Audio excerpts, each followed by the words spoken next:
You either live by the gun or you die by the sword.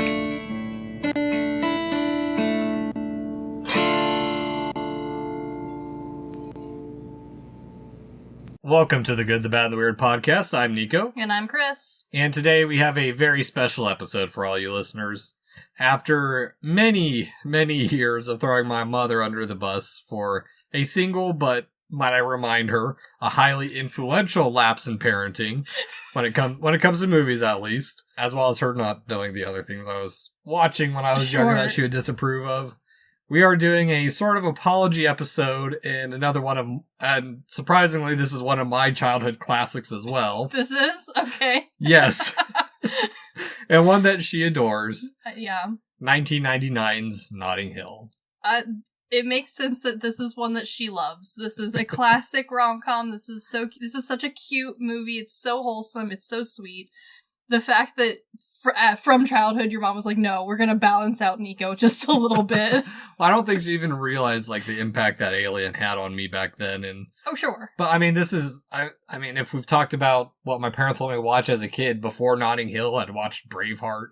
Well, okay, we all got buffooned with Braveheart, though. We all thought it was going to be very patriotic and, like, amazing and fantastic. I mean, it is. It is, but also...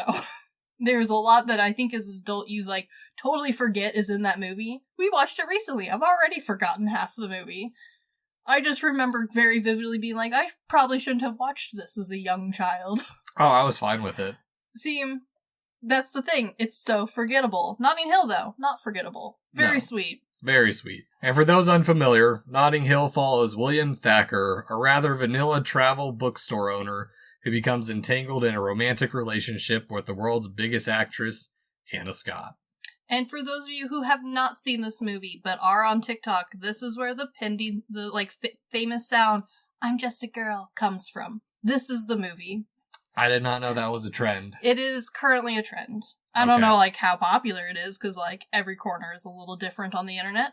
But it is a trend going around. This is where the clip is from, and honestly, very fitting. Okay. But Notting Hill has screenplay by Richard Curtis, directed by Roger Mitchell, and stars Julia Roberts and Hugh Grant. Sure does. A very young Hugh Grant. Very young, and younger Julia Roberts, too. I mean, two very beautiful people in one film. It's fantastic. How can you not love it? Oh, yeah. And our sources for today's episode includes commentary by director Roger Mitchell, producer Duncan Kenworth, and writer Richard Curtis, along with a couple of interviews with Julia Roberts and Hugh Grant over the course of their careers, reflecting back over the different things that they had done. Somehow this one always manages to pop its way back up. Not too surprisingly. Yeah. I really don't have a whole lot of backstory for this movie. They didn't really give too much other than they wrote it and directed it. I have a little bit of backstory based off of some interviews, mostly with Hugh Grant talking about it, because he was fairly good friends and also worked remarkably well with Robert Curtis. Robert Curtis had written many roles for Hugh Grant before and honestly after this too, and everyone commented on how Hugh could act a Robert Curtis role like no one else, and Richard could write a Hugh role like nobody could. So they were destined to work together again. Like, he was shoehorned, like, there was no question he was going to be the star. Yeah, all the leads were their first choices for this movie. Yes. Julia was the only one. She was by far their first and honestly only pick, according to the director, though Julia does talk in a few much later in life interviews about how she wasn't, 100% sold originally. There was a couple other actresses that, were fighting very hard for this role, and she talks about how, she was thinking about just letting it go and letting it go to one of these other actresses who were very interested in working with Hugh. And then her, I think one of her managers or something came to her and was like, no, I've read the script. This is one of the best scripts of all time. And she had only really listened to the pitch.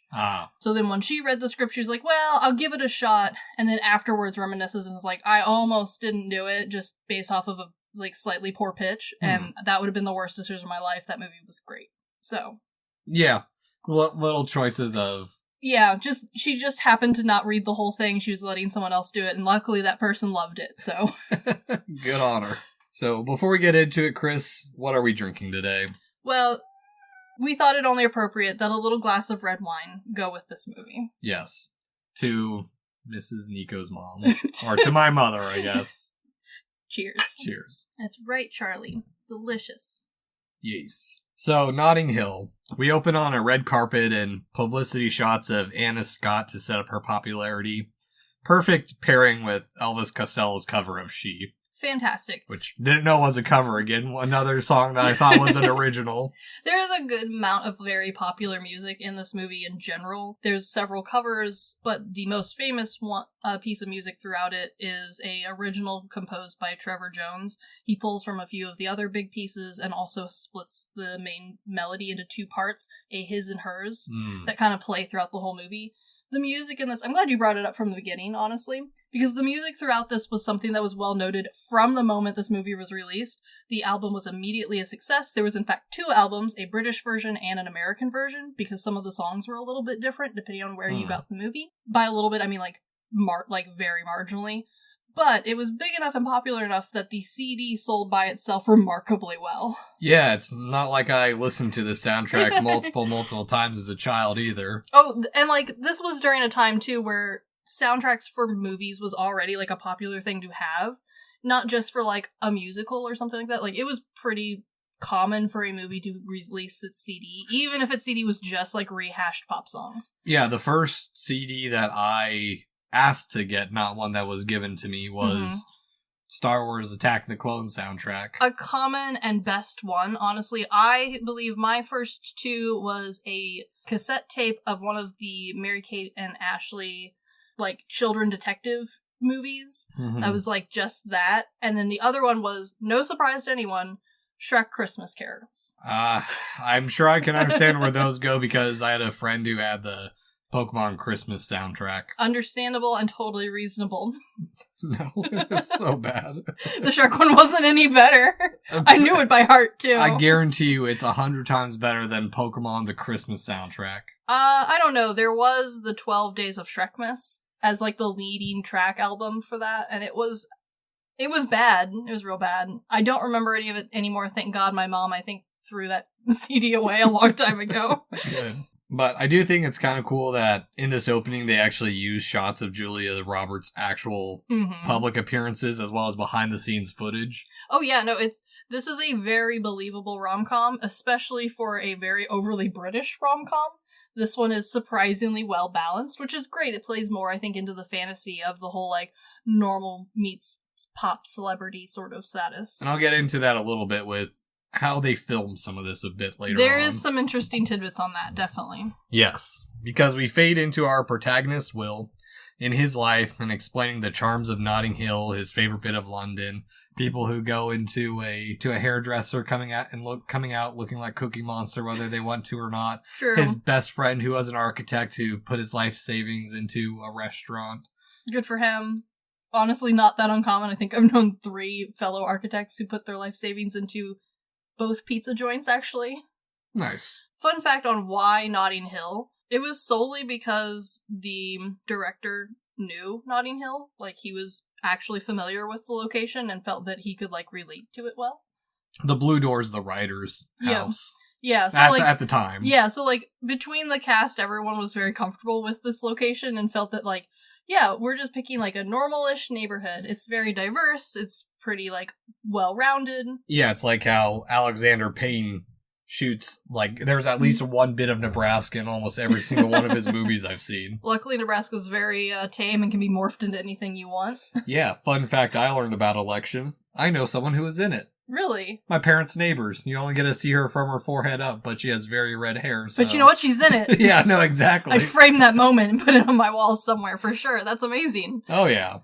Yeah, no, this is the whole reason they picked this section of London was because the writer and also the director were very familiar with it. Some of them had lived there, so they thought, this is perfect. We'll set this definitely not self-insert fantasy into, like, a place we know and love. Well, and speaking of, like, where it's set, they wanted it almost became like a dreamlike version of England.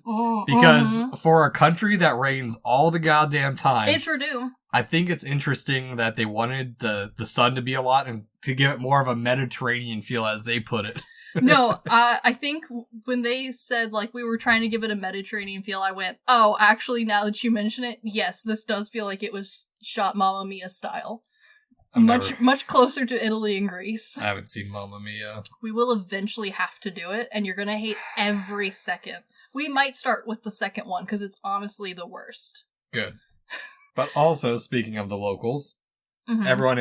almost everyone in the background is someone who actually lives in Notting Hill or was in the area at the time. I love that little detail. I think that's really fun. Oh, yeah. Because it honestly does make everyone in the background feel incredibly, I'm going to say realistic, because they were realistic. Like, it's not a town full of overly beautiful background people, you know what I mean? Yeah, they're very English. They are very English. Not that there's not beautiful English people, there's no, a but stereotype. there are beautiful English people, and they're starring in this movie. Yes. But I do like these two introductions where we see that it's a separate world from the get-go. We obviously know that... very different lives. Yeah, we obviously know that she's going to have some role in this very regular person's life.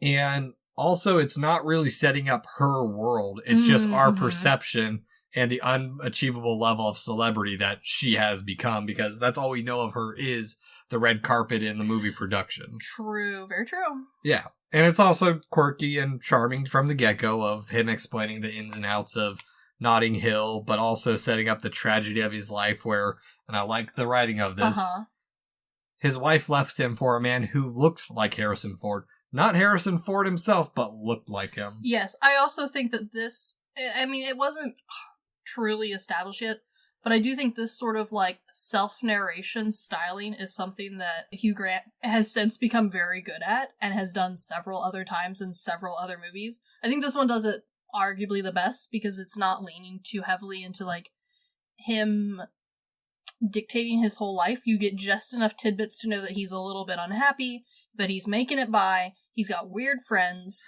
Well, I wouldn't say he's not unhappy. He's content. He's happy where he's at. He's just had... Unfortunately, his wife left, and it's kind of setting up that, hey, his wife leaves him for someone who looks like a celebrity, but hey, he's actually with a celebrity. That's true. I do love also, though, that this movie very plainly, and from the get-go, makes it very apparent that the Will character has no self-notice. He is not aware of how unbridledly handsome he is, especially compared to all of his friends in this movie. Because they went for quirky, fun, small friend group. Yeah. Which means we're going to play up the quirky, fun, small friend group, because this is a rom-com. Totally fine and fair. However, we're balancing that with Hugh Grant as a young man. Very much so. So, but he's over here like, man, my wife left me for a Harrison Ford lookalike. And I'm like, well, you look like Hugh Grant, so... Yeah. And speaking of the quirky cast of characters we'll meet... Oh, yes. Into his flat, which is a set. It's actually not the house behind the door. No, it is a set. We meet his flatmate and a man that's probably not surprising to you. No. But someone I heavily admired as a kid. Okay. His roommate, Spike. I love Spike. Spike might be the best character in this movie. Yeah, or flatmate Spike. That's probably the better term, yeah. Sure. Spike is... the best of a chaotic friend. Yes. I love just how little shits he really gives about what other people think of him. Oh, there are none shits given. Yeah, because for those who haven't seen this, how we're introduced to Spike is through a series of progressively worse and worse date night shirts. Yeah. Like, the first one he shows up in is I Love Blood with a T-Rex coming out of it. And everything, it's amazing. It's all in chiller font too, which is... It's a great shirt, really. It is awful. And then also there's some of them that he wears that go over my head, especially his last one. You're the most beautiful girl in the world. And then he turns around and says, fancy a fuck. Yeah, it's just very blunt. It's very British humor. Very much so. He immediately from the get-go makes you feel like he's that friend who would unironically wear a t-shirt with a suit printed on it to a fancy event. I'm guilty of that in high school. I mean, who's not? But Spike's no longer in high school. And on top of that, the one I wore was like kind of like a neon design one. Beautiful. And it was a skinny tie too. Ooh, well that's fancy. That's classy there. Yeah, the emo days. I was gonna say, that's just really living your band life. Oh yeah. No, I can't say how much, or maybe iterate as much, how much I admired Spike and his quirkiness as a kid. Just he followed his own drum and oh boy does he, because as the movie will progress, that drum leads Spike on all sorts of weird adventures, but because he is such a side character, like he is definitely the main side character, but this movie is so focused on these main two love interests that sometimes Spike just shows up and you're like, oh yeah, what were you doing? Because last time I heard you were buying yachts. Yeah, or whatever he was doing. Exactly. But it's quickly reiterated that it's just a regular day and a regular life, and he's just working in his travel bookshop that's not really going anywhere, as he's not going anywhere either. This is the most British fantasy rom-com opening known to man. Kind of. I mean, are you kidding? A little bookstore with a beautiful but shy and hurt man? Like, this is so British.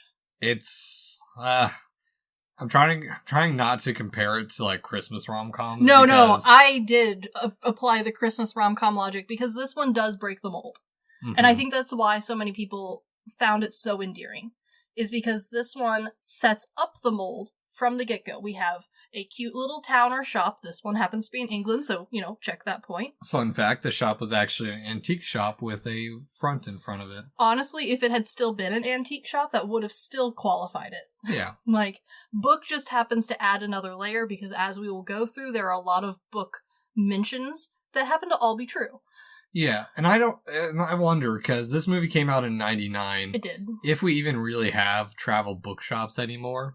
We do. I just think they're a little bit more of a novelty. Okay, probably more on like one of the coasts or closer to a larger airport. I was gonna say a bigger city that has, actual tourists. Not Northwest Arkansas. Well, yeah, I mean, this is as big as we get, and I don't think even we qualify. No. But what I do like about this shot is I love when Anna enters and it's just out of focus and obscured to even that, it's funny that even he has to do like a double take. It is cute. But what I also appreciate is that from the get-go, and I think this is why people like this movie so much, is because instead of like, ooh, it's a starlet, everyone's all over her, he treats her like an actual customer and a human being. Yes. Even though he's like, it could be her, but you know what? I don't know. And this is the basis for this whole movie's charm. His unflabbergastery towards stardom. Oh yeah, and just his boggling of everything he does. He's not, and I think that's what people like too, is because even though he is handsome, he is very awkward and quirky in his own ways. Now that we have gotten the main key point words out, awkward, quirky, in their own ways, starstruck, all that sort of good stuff, bookshop, check. Normally in a rom-com, these roles would be reversed. Yes. And normally the shop would be going under, and we would need to look to the stardom for the fame and money to rescue us from this, honestly, what should have been, written as a bit of a miserable life. But instead, we've got the roles reversed, and this isn't a miserable life. It's just life. Yeah, it's just normal people live this way, and they're fine. It's an everyday life, and it doesn't go to the extreme. Another Julia Roberts movie, like Pretty Woman, where she's a street worker that happens. She doesn't get rescued. She does. Well, in Pretty Woman she gets rescued, but this movie, no one's really rescuing. Yeah. At least not from the poverty of common man. Yeah, Thacker doesn't need to be saved. He's living his life. He's happy in Notting Hill. Yeah. Would it be nice if his store did a little better? Sure, but I mean, it's not currently crushing him. It's fine. And he could find other work. He has before. He's talked about it a little bit here and there. Yeah, but he seems to enjoy his job enough where he's comfortable within it. Yeah, and his roommate is fine. Maybe not his first, favorite thing, but, he also loves his friend Spike, so it's, whatever. Yeah, I also think that, Spike, he wasn't cool with at first, but he's just oh, that's just Spike. Yeah, I think after a while, Spike disappears long enough that he's like, oh yeah, Spike does live here. I forgot about that. No, Spike is always home is the thing. That is annoying, yeah. But we also get the scene broken up a little bit where, while he's treating her like a person, maybe a little bit too enthusiastic. Yeah, a little. But he has to stop because shoplifter Rufus, to the point where he even knows what book he stole and shoved down his pants, which, might I remind you, this is 5 years before being an absolute prick in Shaun of the Dead. That is impressive, yeah. Yeah, Dylan Moran, who has gone on to do a lot more other stuff, but it's a fun little other than play this role. Yeah.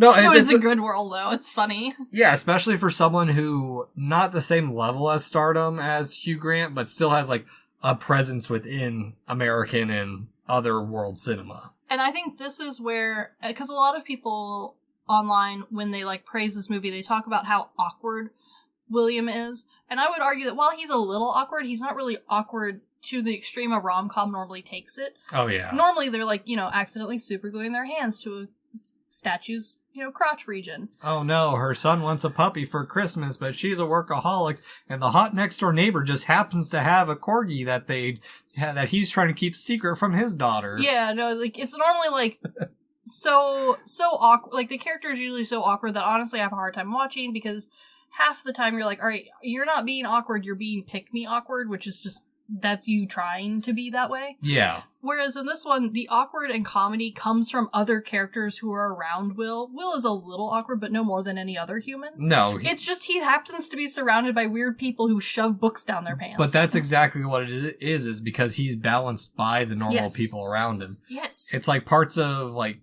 Gintama where... Yes, where, like, yeah, there's a lot of weird, but there's also a lot of very normal people. Yeah. Just trying to live. Yeah, like his landlord's relatively normal. She just unfortunately happens to rent out to Gintama and his dipshit gang. Yeah.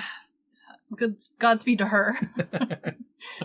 But also, I think what makes this great, too, is when Rufus starts talking to Anna, and the way he... Actually, I wonder how Brits felt, because I think it'd be more like Anna instead of Anna. I don't care. I don't know. But anywho... I mean, she's an actress. They say however they want. Yeah, but her encounter with Rufus is probably more so what her usual encounter is.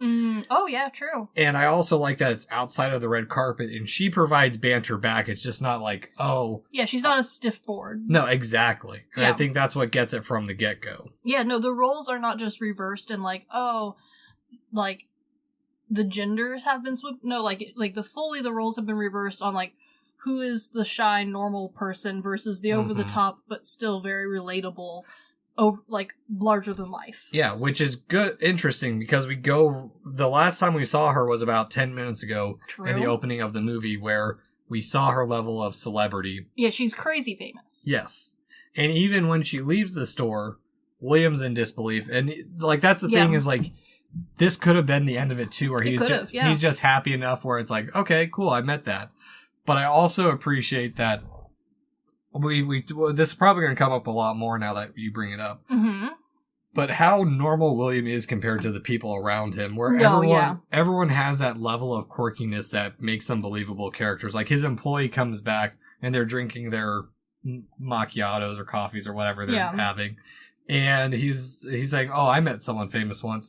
And he's comparing like 5 different people who don't look anything alike to each other. Yeah. And that's kind of his running thing. And he's just, he's like William, but just a little bit more awkward. Yes. And maybe a little stupider. And honestly, I do think that having everyone else in the world played up as more of a caricature than having the main 2 characters being over the top really does help add to the charm of this. Because by having, like, his, like, employees and his friend Spike being these, like, very big characters, William feels almost reserved, even though he has not done anything to appear reserved. He's just been normal. Yeah, exactly. And I think that's what's... Yes, it adds the charm. And why his encounter with Anna from the get-go would have an impact on her. Sure. Oh, yeah, because she's also, like, over the top at this point in the movie. Yeah. Well, not even over the top. She's doing the very stereotypical or the cliche thing of celebrity going out with a big hat and sunglasses. Yes. Yeah. But I also appreciate that as we're building the characters, we get like their little rituals here and there, where previously he only wanted a half coffee because, oh, I can't even afford a full one. Again, the whole woe is me that he goes through a little bit. Yeah. But he goes out for coffee because, and this is the good writing, where if he hadn't ordered half of a glass or a half order that day, he wouldn't have had to go out to get another one. But it also at the same time feels like their daily ritual of like, he goes out for coffee for 10 minutes and then he comes back. Oh, I still need more. I'll go get some more. And also his quirkiness of, you know what? I'll go crazy. I'll have some orange juice. Whoa. Wild. Again, showing how boring their life is, where orange juice is the the exciting thing. Yeah. Exactly. Yeah, no, I think that is a good, like, little tidbit. It is all well tied together. Exactly. And that's the other fascinating thing, especially listening to the commentary, is that so much of this movie was cut and edited. Oh, that a crazy amount was cut. Yes, which honestly... 90 minutes was cut. Yeah, which I think is fascinating because that just shows how they had a bunch of ideas, threw them at the wall, and then edited it down to something that's so concise. And honestly, this is one of the few movies, and this probably stems from my parents telling me, or my mom telling me this most of my life, is to her, this is one of those movies where there's not a wasted line. I can see her feeling about that. I do think there is not necessarily drawn out scenes, but it is a lot of charm to help build charm. Yes. Which isn't necessarily bad.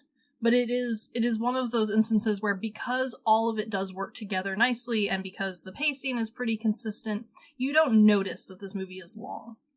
It's not even that long. I think it's, under 2 hours? It's 120-ish minutes. So it's not terribly short. It's not terribly long. 2 hour, 4 minutes. Yeah, not the worst. 90 extra minutes would have been way too much. It's no Love Exposure. That's a 4-hour movie. Thank God. But is it like the most, runtime, concise storytelling method? No, there's lots of cute fluff. I'm going to have to disagree with that. But I think people watch this for cute fluff. And I think they would not have been upset with an extra 90 minutes of cute fluff. I would have been upset with that extra 90. I don't know if your mom would have. I think she might have enjoyed it. I think she would have, because that's the thing, is they whittled it down to something where it's so concise that I think it would be lacking if any of the scenes were missing in this movie altogether at all. Even meeting Spike for the first time. Sure. That just sets up Will as the normal person against the very first person we meet in his life is a masturbating Welshman who... True. Thick accent. Yeah, well, and whose goal is very obviously different from Will's. Yes, true. Yeah.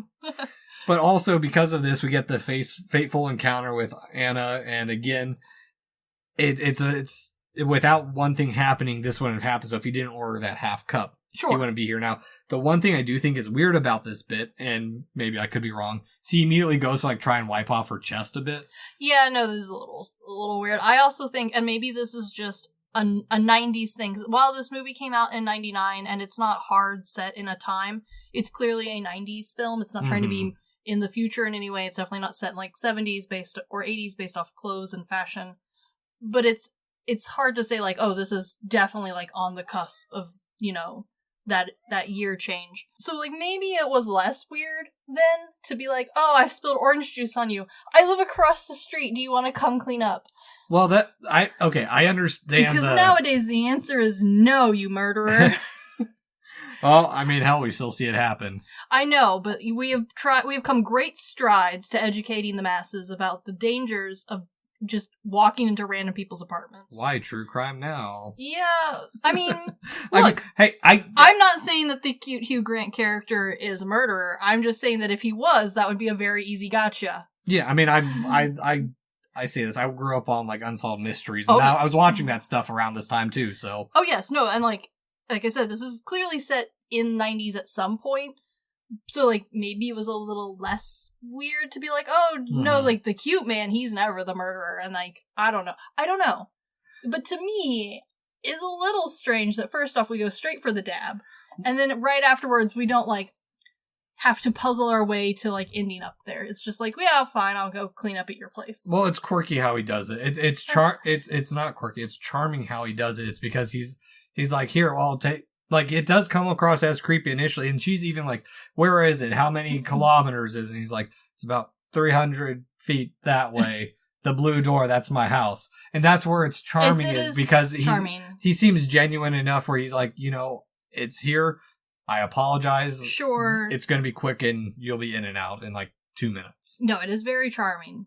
Yeah. So we're murderers. Well, he even says that, well, it depends on the murderer, But that's the thing is he is you'll be in and out, you'll be on your way. It's not he's asking her to come over and stay, linger around. I mean, he does get to that once they're in the house where he's 100% knows it's her now. Yeah. And now he's shit, I shouldn't bumble this up a bit.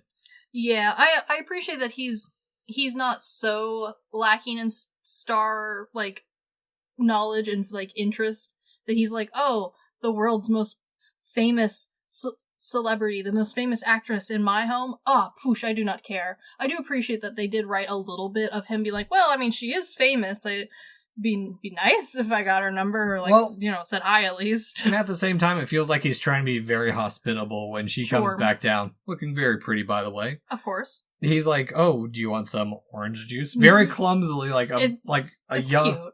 Yeah, like a young, inexperienced high school kid trying to hit on the popular girl for the first time. True. But the way he's doing it is in a charming way, and even though he knows it's a crazy shot, the way she's putting him down is quite nice, where it's just like... everyone's being so cute. Yeah, it's just like, no.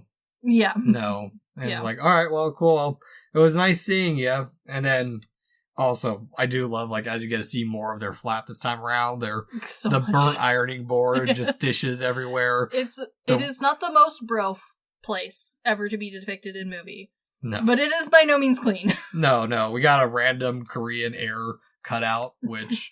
just for fun. The inside joke was is that Spike's girlfriend, because that's the only woman who can stand to be around him longer than 5 minutes. Is a cardboard cutout. Yeah. Yeah. But also, we do get a bit of chemistry and we've had chemistry between them from the beginning too, and True. I think that's what... That does help with the whole, like, random kiss thing. Yeah, and her being open to going to his place first is... True. In a way, that first encounter is him offering a little bit of normalcy to her life. And so that's when she comes back for that kiss, aka she forgot her bag. Probably something that she did because she can't do that because of her stardom normally. Just kiss the pretty man that she met. Oh, yeah. There's no casual dating when you're that famous, I don't think. No. And what's great about that whole scene, too, is it's interrupted by Spike. I love Spike. Who's not paying attention at all, just comes in with his kind of crop top shirt. Not even a full crop top. Not even a full crop top. Just, it's too short. Yeah, it's just too short. And he's just like, oh, I'm going to go change and then I'll tell you a story that'll make your balls shrivel to the size of raisins. And I know that's very more Scottish than Welsh, but I don't know Welsh. I can't do it either. But yeah, no, Spike has no, like, filter and no awareness of what's around him. And I love that line, no excuse for my flatmate Spike. Yeah. And I mean, it is a great way to break the tension between them because it forces her to move on and him to go on with his stuff. And he's like, well, I'm never going to tell you anything. Or he tells Spike, you're never going to believe this. And Spike's not even caring at all. No, he's Spike just does not give a shit. He's like, this yogurt tastes funny. Yeah, probably expired. Well, it's mayo. Well, that explains. And he just keeps eating the mayo. I mean, mayo is delicious. Yeah, it depends. True. That's very true. Do you eat spoonfuls of mayo? Is this some other Midwest thing that I don't know about? I don't eat spoonfuls of just mayo. I make salads like everyone else. Excuse you. What the I forget that they... God damn it. The only thing I only use it for potato salad. I don't... Oh no, mayo goes on a lot more than just salad. Like, we put it on lots of sandwiches. Like, there's... I know sandwiches, but salads, like... I mean, yeah. Weird. Okay, so my favorite, like, if we're going to be specific, my favorite mayo isn't actually mayo. It's that right next to mayo is one called dressing, and it looks the same, and my grandmother used to buy it because, I don't know, it was, like, maybe a little cheaper. I don't know, maybe we both just liked this one better. It is essentially mayo with a tiny bit more tang. And that one's my favorite mayo. Fascinating. And that's the one that I put in my salads. If you've ever wondered and you thought to yourself, wow, this ward-off salad is really good. I wonder what Christine makes in it. It's dressing. It's not mayonnaise. Fascinating. Yeah. Well, we get a little bit of a movie night with the bachelors. I do like a little bit of this too because, like I said, I don't think there's anything ways that they're watching an Anna Scott movie. Of course. And, again, setting up the kind of dream that William's a little bit in. Sure. Spike says, I can't believe a man's allowed to kiss her. Spike coming in with the key line right at times. Spike is very good in this movie. He's very I think you are underestimating how important Spike is to this movie. No, Spike is incredibly important to this movie, but in the most strange and sideways way. Mm-hmm. That's what sets it apart. Sure, I'll give you that, especially because Spike is not one of the side characters lost and forgotten throughout the movie. he will continue to reappear throughout the entirety, which is important, I think, to a side character's writing. Exactly. But now it's just on to another Thursday. Life goes on. Annoying customer, which is also another funny gag that they bring up later. And just the way it feels like that customer you deal with and you work in like a specialty shop. Oh, yeah. And they ask you 20 questions that don't have anything to relate to what you're doing. No. Oh, yes. Oh, my goodness. It's a very realistic portrayal of working with customers, but in, honestly, a slightly toned down way. Which is good, because I think if they'd gone full in, it would have been too crazy, even for a rom-com. No, exactly. And it's just a way to show that, hey, last time he had to deal with a kind of quirky shoplifter to now a quirky, annoying customer, just someone who feels like they stumbled into the shop this time. Oh my goodness. Yeah, they're bored, they have nothing better to do. Or this is their, like, this is their Thursday ritual. He comes down and bugs the bookstore owner. Yeah, about things that have nothing to do with anything. Exactly. But it's also an important scene because while everything's normal for him, a bus drives by with Anna Scott's face on it. Oh my god. And before now, we have not seen a trace of her outside of that opening credits. That's true. And it's a way to show that, hey, she really is everywhere. Yeah, and she's like the face of coffee, essentially, where she's everywhere. You cannot not see her. Yeah. She's so famous, she's advertising hair products. No, it's for her new movie. I know, but like, she's that level of famous in this world. It feels like a Maybelline advertisement on the side of the bus. Or kind of like how like The Rock is somehow in everything, and you're like, why is he here? Why am I surprised by The Rock's face? Oh, he's now advertising for, I don't know, shampoo. I don't have ads, so... Yeah, I know you don't, but... But, and even then, like, with all that going on, we come back to Spike in a diving suit, which... I love Spikes. I love... What is his adventure? Honestly, you could watch a whole movie about just Spike. Here's the thing, I could not. There's just too much going on that I like the little bits that we get of him. I think we'd find him too boring, because I don't think Spike really does anything interesting outside of, like, the few little things that we see him do. Because even William is looking at him of like, why the hell are you wearing that? He's like, well, I had no clean clothes. I went to your closet and I saw this and I thought, cool. He's not wrong. Yeah. But it's also a good way to, because we've seen a little bit of them actually doing flatmate activities. True. But we actually get to see a little bit more of them at their day-to-day where they're just hanging out on the roof. Spike's reading his newspaper saying these goggles are weird. Well, they're prescription. Again, stuff that he's had, or it's giving more of William's backstory that he had wanted to go on vacation, go snorkeling with his wife who left him. Yep. And I mean, prescription goggles, that's pretty pricey. That's what's going to be a big trip. Well, and there's something else that Spike says in this that I think says, what I think is interesting about this movie is there's a lot of talking around subjects. True. And it's not done by the main two either.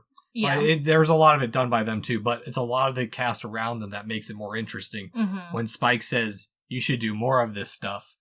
I know in the commentary they talked about that William's stuck in his life because he owns a travel bookstore, but he's never actually been to any of these places he's been. Sure. That you can kind of catch on to that, but I think that line says it much more than him just working in a travel bookshop. Oh, yes. No, I think so too. And I also think it adds to this whole idea of like how honestly boringly normal William is. Because, like most people, he dreams of traveling, he dreams of going on big adventures or big vacations.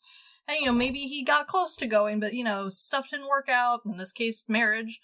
And, it's for the later, it's for the future now. Someday, Japan, I will see you. Exactly. Like, we all have a dream of going somewhere. William was gonna go snorkeling somewhere. Yeah. Yeah. But also... Spike is the worst at the same time, too, because... Yeah. Spike's no better.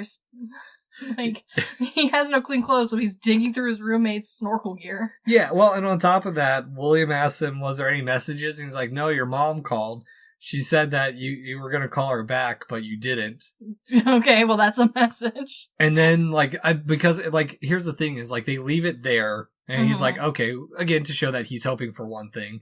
And then he's like, oh, yeah, by the way... Someone called, weird name, can't remember what it was, and then he's like, oh shit, now I've screwed this completely up.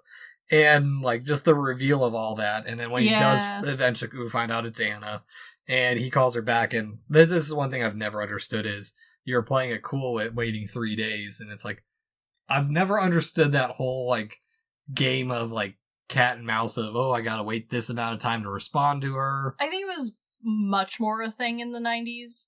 I know, at least in the girl circle, it was something that was debated about, especially once we all got phones and, like, could text. And not just, like, could text, but could text without charging per text. Yeah. That, like, then it was really more of, like, well, you only play that game if you're, like, playing a game. Whereas, like, I think before, a little bit of a wait was not necessarily odd or unusual. People had things to do. So you were really more giving yourself a window of, like, when was appropriate to expect a response. Yeah, we also got to mention, this is before the heavy use of cell phones. This is the day of pagers, and you had landlines that were your big thing. So it's understandable that someone wasn't getting to you right away. It's because they were maybe home an hour or two. And so, like, by saying, like, oh, well, I don't want to seem desperate would be the equivalent, like, instead of, like, oh, I'm just texting right back because, like, I literally have not put my phone down in the last 20 years. It's more like, oh, well, I don't want to seem desperate because, like, I would literally be running to somewhere to pick up a phone. Yeah. Sort of thing. So, like, 2 to 3 days feels pretty reasonable. Well, and on top of that, she took his call, and I think that's showing that she was thinking of him as well. Oh, definitely, because, like, if you're that famous, are you really going to be picking up the phone every time? Like, probably not. Nope. I might be reminded, it's a cartoon name, Mrs. Flintstone. It is very cute. Yes. But also, when he's going to, like, oh yes, I can meet you, I'll do this. I do like Spike blowing smoke into his goggles. It's kind of a nice reflection, and like I said, a lot of the people around William reflect kind of the mental state of William. And also just, like, show him his own decisions before he's, like, gone and done them sometimes. Yeah, well, it's also kind of like that hazy, like, dreamlike sense you see in movies where you... Oh, very love-struck. Oh, yeah, 100%. And it's great, too, because we get to William does show up for their quote-unquote tea date. So cute. So British. Tea date, yeah, and he's brought flowers, but it turns out to be a press conference. Yeah, which, I mean, does feel like a little bit of just bad communication between the two, but also, like, again, there's no cell phones. How are you supposed to know these things? Yeah, and she says it later on, it was supposed to be over by then. But what I think is great about this is we've seen William's world up until this point. It's awkward because he's not part of her world yet. True. And that's why it's such a great scene, is because he's still fumbling through all of this, and he's trying the best he can, where he's just some normal guy next to some snobby film critics. And even then, like, his choice of magazine is, like, the first thing he finds. Horse and Hound. Horse and Hound is a cute name, though. And it makes it unique enough where he stands out from the rest of the other people that it can be used later on in the movie. True. It also fits in with the whole theme of the bookstore. Like, it's very cute. And he does get 5 minutes with her, and she just wanted to apologize. And, I mean, it's all, as they call, oh well, bad luck. And they're forced to talk around the issue, which I think is some of the better writing. And when I say that they don't talk to each other directly about, like, that's hey, true. I want you, they're always kind of like saying these, like, little things around each other. Yes. And I do think that it is, depending on who you are, sometimes frustrating that, like, they talk around issues that, honestly, like, I think most over-communicators would have brought up within the first 5 seconds of being interested in someone. Like, hi, I'm crazy famous. Sorry about the press conference. Have no control over that. Also, have a boyfriend who I don't love. Yeah, well... Like, but, A, those are for over-communicators, and I realize most people are not like that. And also, you have to remember this is a 90s rom-com. The over-communication thing, and then, like, the play on lack of communication in a rom-com wasn't really a thing in the genre until about 2010. Like, miscommunication has always been a rom-com thing, but, like, the egregious amount. But here's the thing. I don't think the miscommunication's bad. I don't either. That's why I think it works here. What it is, even though she says, I wanted to apologize to you, there's that little bit behind it where she obviously wants more from this. Sure. But she can't say it to his face. Also, it doesn't doesn't help that her agent is coming in and out of the room constantly. I want to believe that he's in on this, and he knows that William isn't the press. Yes. Oh, he definitely, at least after William leaves, has been told everything, I'm sure. But no, I don't think this is, like, quote-unquote poor writing, like how we would see a miscommunication from, like, a standard, Hallmark-ish love romance. I think this is more of two people from very vastly different worlds, assuming the other knows the communication style of each other. Yeah, it's very Prince and the Pauper style. Yeah. But there's one line in this that's used again. Mm-hmm. It was surreal but nice. It's what he said to her. True. Using that line on him. Mm-hmm. Mm-hmm. Also, is that breaching of that barrier of using the same thing of like, this was really nice that, hey, I got to be part of your world, even if it was for a single kiss. Oh, sure. No, I think that sort of undercurrent is made clear, and then having the writing of like, they're not truly alone. There's people who could be coming out and out of the room. It's proven with her assistant. That does kind of add this need to tiptoe around, like, honestly, what would have been on a much more, like, private conversation. Yes. And one thing I found interesting from the commentary is that originally they were supposed to meet up and screw in the scene. That would have been a very fast turnaround. But the writer of Bridget Jones, Helen Fielding, said that it wasn't enough build-up and they had already done that before and there would be nothing left for this movie if that had happened. Which I think the writer did go on to do, or writer or director, someone involved in this movie went on to do Bridget Jones's Diary. Oh, sure. Oh, yes. Yeah. I also do think there's a little bit of comedy of how keen the news and paparazzi is. Mm-hmm. Because once he leaves, he told a lie to the first Esquire, I think, or some the film critic he came in with. Yeah. Stating that, hey, these flowers are for my or my sick mother down the road. Yeah. And he's like, so she took your sick mother's flowers. Yeah, there's like just enough people to be cognizant to make them not feel like, wax figures in the background. Yeah. But at the same time, no one seems to care at all. They're just like, oh, so I see your sickly grandmother's flowers are now over here. That's very key to a good chunk of this movie and the fickle True. nature of paparazzi's interests. That's true. They do write the paparazzi in a somewhat interesting way. Mm-hmm. I don't know if it's maybe my favorite portrayal of paparazzi in general, but like, the main goal here is romance, not paparazzi. Yeah, the paparazzi and the press are nothing characters in this. They're just obstacles.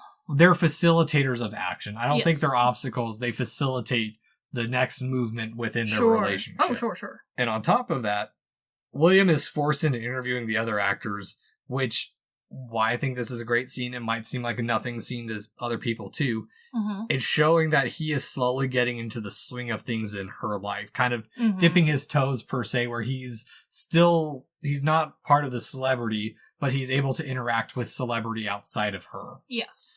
And also, the thing that they bring up that the Da Vinci and DiCaprio joke didn't land when it came out. Mm-hmm. And I guess it didn't land because Titanic had came out between the writing and release of Notting Hill. There was nothing else they could do it. Here's why I think it works in the movie. Uh-huh. Is because it shows how out of popular culture he is, that he probably hasn't seen Titanic. No, I completely agree. I think he said probably the only famous person he could think of. Mm-hmm. And honestly, if you're gonna think of the only famous person, you're gonna go for somebody pretty big, probably. Well, it comes from the girl saying, he's like, what's your biggest accomplishment? Oh, working with Leo. Mm-hmm. He's like, Da Vinci? Because he's a nerd. He's a book nerd. Yes. Oh, such a book nerd. Yeah. Maybe watches a movie every Friday with Spike. I think Spike maybe picks the movie, and I'm not so certain of Spike's selection. I think Spike and I would probably have similar interests. Probably. But I do appreciate that even though he's willing to like start dipping his toe into her world, well, not willing, kind of forced into it. Yeah, but he's exhausted by it all, and then on top of that, he does get invited back to her room where she has moved her schedule around for him. Wow, that's pretty big. But here's the thing: what's great is it's showing that they are both slowly working towards each other and making time for him, it's her making time for him, adjusting her what should be a busy schedule, and him adjusting to her pacing and coming together like at the end of it all. Mm-hmm. And because he's not coordinated, he forgets that it's his sister's birthday, but it works out. It works out because this gives her the opportunity to enter his world. Yes. And honestly, in arguably the most Hallmark rom-com perfect sort of way, because what better way to have an intimate date than to be by yourselves, or get to meet the family. And she meshes so well with his family. Well, okay, here's the thing. When she's first introduced, I love how everyone is starstruck, but still trying to play it off. Yes, a lot less. Her dad cracks me up on not the dad, one of the relatives is like, you look an awful lot like that famous lady. Oh, are you talking about his best friend? Yes, that's the guy who cooks. Yeah, yeah, his best friend. So and that's the other thing too that I like is that we're starting to introduce to every other people in his life. Mm-hmm. Again, they're playing it off less cool than he did at the bookshop, for sure. But at the key of their interaction with Anna Scott is that they know who she is, mm-hmm. and she's aware that they know who she is outside of their business buddy, at least for his first encounter. Yeah. But they immediately go to treating her just like any other person. Yes. And that's what's key to that scene. Outside of his sister, who is a little bit overly starstruck. Yeah, quirkier on the side like Spike. But what I appreciate about her is she is just as bumbling as William. Yeah. My God, yeah. Where she follows her into the bathroom. Yeah, it's it's so much, but it does make everyone else feel like they are trying their best to be normal. Mm-hmm. And it makes William seem like the most, toned down and almost to the verge of shy in certain aspects compared to how, much more talkative and outgoing his friends and family are. Yeah, no, exactly. And also, there's some nice little dressing of the set where the woman in the wheelchair, I forget her name, mm-hmm. there's photos of her and her husband in the background standing. Yes, it's very cute. And what's interesting about that is it's to show that this is recent. It's not something that's been around for a while. Everyone's still getting used to it. Exactly. Yeah. Also, what the dinner scene is great for, reel back a little bit to the stock bro. I love him mm-hmm. because he is almost as oblivious as William. Yes, that's probably why they're friends. And then when he's talking, he's like, "Oh, I made this much." He's like, "How much did you get paid for acting?" A lot, $4.9 million. And he's like, "Oh," that kind of shocking of "Oh, maybe I'm not that good." Yeah, but also just clearly his leading conversation topic is down the drain. Mm-hmm. Exactly. But the dinner scene is also important because it allows Anna a way to let her hair down mm-hmm. and escape from her celebrity because she's treated like a person. She's not there because she's Anna Scott. True. She's there because William's introducing her to his family as a person.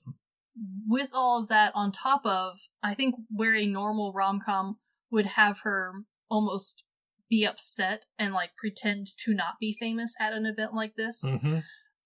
This movie is... Anna's very truthful about who she is. She never lies about how much money she makes or oh, are you Anna? Yes, I'm that Anna. Yeah. She's never apologetic for who she is because she's not ashamed of who she is. She's worked very hard for it. She's very proud to be one of the leading actors of the world. Well, and on top of it, it's just a bunch of normal people that she allows herself to be herself around. Yes. Where, as we see later on when she's talking to a Hollywood guy, she has to be... She's a little more business. Well, more guarded about what she says because people spread rumors in that business and she has to be careful of the image. Very true, but she does not change 180. She's not a different person around these friends, which I think is very smart and very good writing. Mm-hmm. Because I think a lot of the movies that have that star sort of person, it's usually a guy who's very famous or very rich, head of a CEO, an actor... Every fucking Christmas rom-com movie is usually the guy is someone of slight importance, whether he's an author, a country music star. Yeah, there's so many country music stars. The prince of some European country with a crippled sister. Yes, and every single time when you get that character behind closed doors with just quote-unquote normal friends and normal family... Mm-hmm. They change 180. They're a completely different person. But not Anna. Anna is the same person. She's just more guarded and more businesslike when she's in front of the press. That's the thing. Okay, so here's why I think you hit something. Why this movie stands out more mm-hmm. is because Anna is the same when she's one-on-one with William and one-on-one with the family. Yes. Because what you brought up is, in those movies, the Christmas rom-com movies, it's never that they're able to be who they want to be around their family. They're still a lot of times guarded around their family. Mm-hmm. Exactly. It's only when they're on one-on-one is when they're fully vulnerable. And we get to see that mm-hmm. because Anna opens up when they have this ritual where the one with the saddest story gets the brownie. Yeah. She even interjects, she's like, don't I get a shot? And they're like, well, why Sure. not?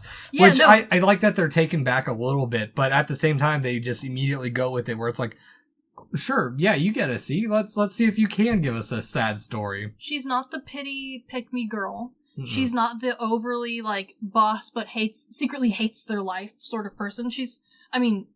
There's aspects she doesn't like, but she's very, like, proud about the work she's done and how much success she's had. Like, she's worked hard to be who she is. She's not a different person who, like, secretly can only be that way around so-and-so, Mr. So-and-so. You changed me. You let me be myself. No, she is Anna, and she happens to like William. Yeah. And I think that's the best writing. It's the most mature writing. Well, it's also a way to give us as an audience to see that her impenetrable stardom is not as what we think it is. She is vulnerable, and it shows her it shows her security within this new group. Yes. At the same time, it also is a way to bring us up to snuff on like what her history is outside of the stardom, as well as give William's backstory to her, where this is where she finds out that he got dumped for someone and that he's just kind of lived this mediocre life, which I also appreciate. I think we should do a little bit more. We should do this more, is the celebration of the mediocrity. Yes. And just adding a little bit of drama to it. And like the pity party brownie isn't even like a long-lasting pity party, because a lot of the times it is a thing that is brought up over and over again in a rom-com of like, oh, well, I just don't love you because I've been hurt in the past. And like, granted, there are themes here that reiterates through, but is in much more of a like humanistic and realistic expectation of someone who's like struggled with a love life, as opposed to using it for pity points for the audience, where they can like self-pity and like have that emotional like lowering of a character, as opposed to having someone who, we've both had problems, we've both had some upset times. Here's the brownie, congrats, we are now moving on with the story. Well, it's also funny because if this is their really their ritual for every Friday's dinner. Yeah, how often does someone bring up the same story, I wonder? Well, it's William who's always going to get it. They give the brownie to him. I do think they need, as a friend group, to maybe put terms and limits on the pity brownie, like who this week had the worst week. Yeah. Well, I think the reason this one works better is because instead of like doing it like, oh, this is my week. Yeah. This is their way to like fast track the story, where we don't have to have the exposition between Anna and William trying to explain, this is my past, this is my past. And we don't get any weird, messy miscommunications on those two pasts where she, hurts his feelings and he has to burst through and come clean about how his ex-wife was terrible to him. No, everyone knows up front, and now we all get brownies. Congrats. No, exactly. Which, when they are finally alone, it's an interesting scene for me in the dialogue, because Anna seems genuinely interested in what his family's like. Yeah. Instead of like, oh, well, that was cool, let's talk about each other. There's that, hey, let's explain these other people's histories a little bit, but in a way that makes her appear as interested in interested in his world. And while none of the writer, director, or anyone, like that openly talk about how, like, previous relationships, or honestly just study of, like, well-rounded adult communication works and functions, this is a fantastic example of like a foundation for a long-lasting relationship is not just fully starstruck centered around two people being like so in love they can't remember to breathe. Like, sure, that might be a great way to meet, but if you don't like this other person's friends and family, like if you just cannot stand them to that point, you're gonna be miserable like a lot of the time. Oh yeah. This is very smart writing, because this is an audience, like, I think they knew they were making this, despite the fact that this is a young Julia Roberts and a young Hugh Grant. They were making this for an audience who was a little bit more mature in their relationship status. They're looking for a more mature storytelling. Not necessarily old, just one that has a lot more boundaries, a lot more realistic and, like, understandable expectations. And I think that's where this nails it. Yes, no, exactly. And also, there's little bits of dialogue here and there when he's like, so when were you leaving? And she says, I was leaving tomorrow.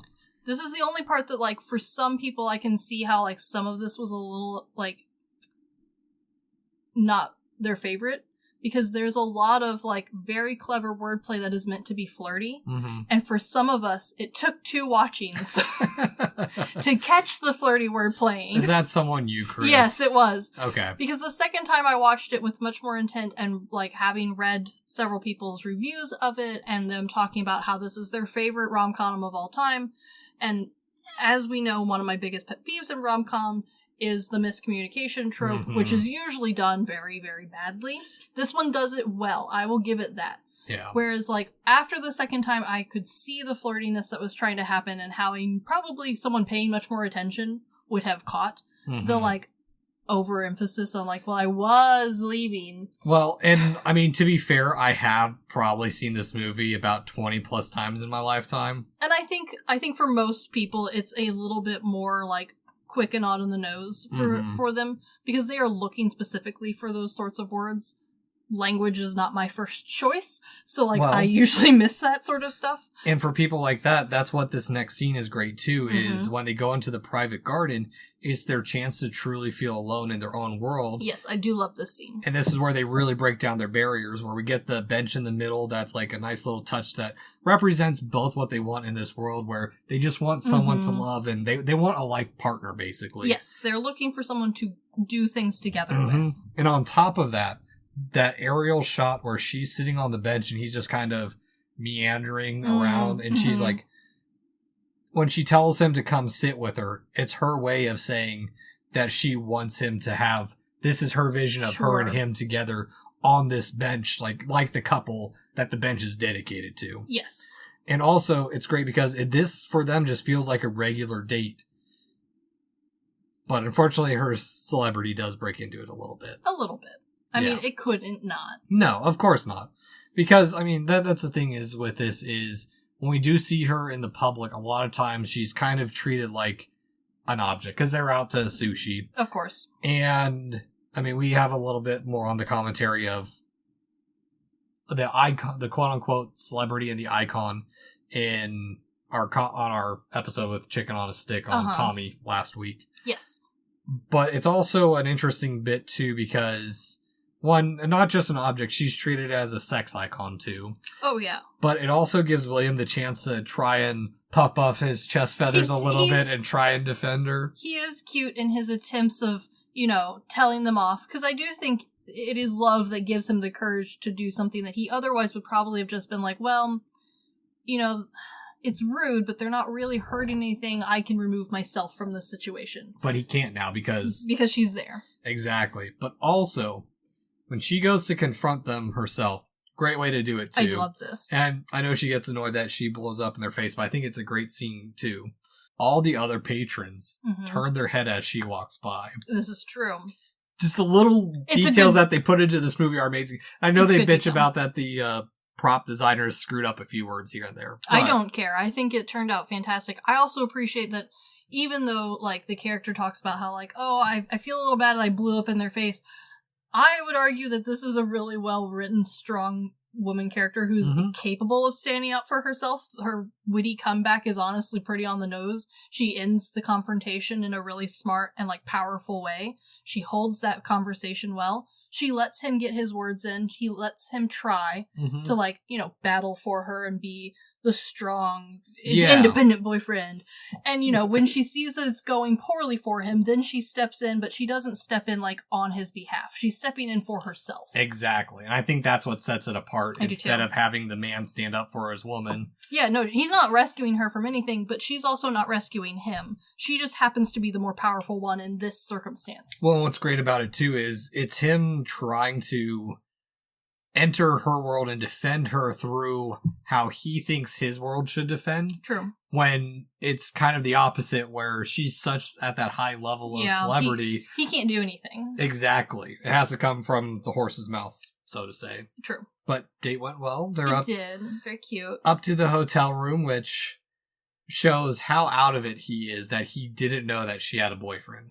That's true. Yeah, he, granted, I probably couldn't tell you who's still married to who, and I actively watch movies and have to research them for this podcast. However, I do think that it is a nice touch that he is that out of touch that he couldn't even, like, think to himself, this insanely famous actress who's incredibly beautiful probably has a boyfriend of some kind. I am on the same level as him because usually I give zero shits about celebrities' real life. And, like, I don't think you should. I think it's a little weird to be overly interested in other people's, like, private lives. Unless, of course, those people are absolutely bananas. Then we must study them as case subjects. Yeah, and the only time I care about it is, like, how it relates to what went into the movie. That's why I'm fascinated with Cage, because everything he does is for the movie. It's not... Oh, it's the same reason why a lot of people were as fascinated with Lucille Ball as they are, is because of her relationship with her husband. Like, that changed a lot of how people saw her, and she changed how a lot of people see famous people's relationships. Having that very public and on TV relationship with her husband changed, like, I think for a lot of people, the amount of intensity that they felt was okay to show to celebrities and their personal lives. Okay. So, like, it's been a long-standing tradition to be interested in celebrities. I'm not saying, like, that's different or weird. I just think it's very nice writing that William is so, like, over the top in love with her that he can't even imagine that this famous person might even have, like, a fake boyfriend that they're using to keep the paparazzi at bay. Well, not even that. It's not even a fake boyfriend. This is her actual boyfriend. It is. In this case, it is her actual boyfriend. But it puts him in a shitty position where he gets to see her with another man a little bit. Who is also an asshat who talks about her diet, doesn't want to be known as the guy who dated that fat actress. Yeah, no, not just one of the most famous people on the planet. How dare. But it is a hard smack back to reality. Sure, yeah, they live in different worlds. Exactly. And I do like the line where you can tell how hurt he is and just how still on his game he is, and how he navigates a situation where she's like, I don't know what to say, and he's like, I think goodbye is traditional. Yeah, and I do think this is where, for a miscommunication trope, this is probably a better one. It's still not my favorite, even though I understand this is, like, honestly the pinnacle of a example. It's still not my favorite, but I understand it and it's well written, which is why I don't have complaints. It's just not my favorite. It adds a little bit more drama and also forgoes the sex scene. It does. It puts us off a little longer, which if you're a rom-com fan, might as well, like, suspense the drama. I get it. I just, like, this is, for me, not my favorite, like, trope. But it is super well written. There is no, like, logical, easy way around it without being, like, honestly a little blunt and rude, which this whole movie's trying to prove that these are two very civilized people who I do not fall in line with. I'm over here with Spike in the corner. Yes. So, like, eating your peas with your hands. Spike and I would have a good time watching movies. Yeah, I don't know. I like rom-coms when they're done well or they're quirky enough, but if I'm going to watch something that's about the sexy time, I'm just going to watch one of my more nudie films, I guess. There's so many more if you're only interested in that. So I understand the whole, like, suspense build of, like, oh, when will they find true love? Because that's honestly, for a rom-com, that's, like, usually the pinnacle of realizing you are truly in love. Maybe not when you say it, might not be, like, the end goal. Marriage is usually the end goal for a movie like this. But it is usually, like, a peak moment in a relationship. Yes. And I don't think they say I love you. I don't think they do. I'm not sure, though. I wasn't paying that close attention for those words. I don't think they ever say it at all. It's because the whole movie, they're batting around the idea that they love each other. That's true, and I think they use literature later on a bit more in, like, place of, like, I love you and I'm sorry, which is a cute, like, couple sort of, like, oh, this is what we bonded over. We both like to read. We both like the classics. Cute. Why not? Yeah. But he's heartbroken, and it's emphasized by there's couples all around him on the buses, and also the bus that drives by has her face on it. So, which is honestly, like, the epitome of, like, sad walking home scenes. Like, oh, look at all these fucking happy people. Oh, there's her face mocking me. And, like, it's not that bad, but it's implied. It's a poetic way of showing that regardless of where he is, he can't escape her. That's true. Yeah. But I also love Spike in this scene too, because he's trying to be supportive. This is why Spike tries. Doesn't try well, but he tries. No, he's like, "Oh, woman problems. I figured as much." Thanks. Did you Spike. bang her? Thanks, Spike. Really motivational words there. Hey, Spike is that bro you need from time to time. Spike is a bro who's eating questionably old food out of the fridge. No, it's not question. He's just eating mayonnaise. It's not questionably old. He just doesn't know the difference between the mayo and the yogurt jar, which now I question whether there is a difference between those jars in the UK. There better be. There should be. I don't think our containers are that significantly different. I'd like to see mayo in a yogurt cup. Well, I mean, okay, maybe if they, like, homemade some mayo, but, like, do either of these gentlemen strike you as homemade mayonnaise makers? William, when he's in the mood. Honestly, Spike, I feel like, would have had gone through, like, a fermentation phase where he, like, made a lot of fermented foods. I don't think Spike has... I think Spike would have started the fermentation and then forgot about it. Oh, for sure. That's why I'm wondering the questionable things in that fridge, because, like, he's over here like, snack time. Oh, yeah, I forgot I made this. Yeah, probably. But I also like that his friends are trying to help a little bit, where they're being good friends. It's just, he's heartbroken. Well, he's heartbroken, and they're like, you didn't know she had a boyfriend? And we're like, we were wondering why the hell she was even here to begin with. Okay, great, thanks, guys. Yeah, which I do also appreciate them trying to get a pep in his step by introducing him to the group of fun women, which is this is how I learned about what a fruitarian is. I love Fruitarian Girl. Oh, she's... That's the thing, is like all these characters, even though they're brief, they have memorable parts to them. Fruitarian Lady feels like something out of a Family Guy episode, and that's why I think I love her so much. Because she famously, they're sitting at this restaurant on a date, because his friends are trying to cheer him up. They set him up on all these dates to, like, maybe get his mind off Anna. Mm-hmm. Which, a little hard when she's maybe the main movie star in your area.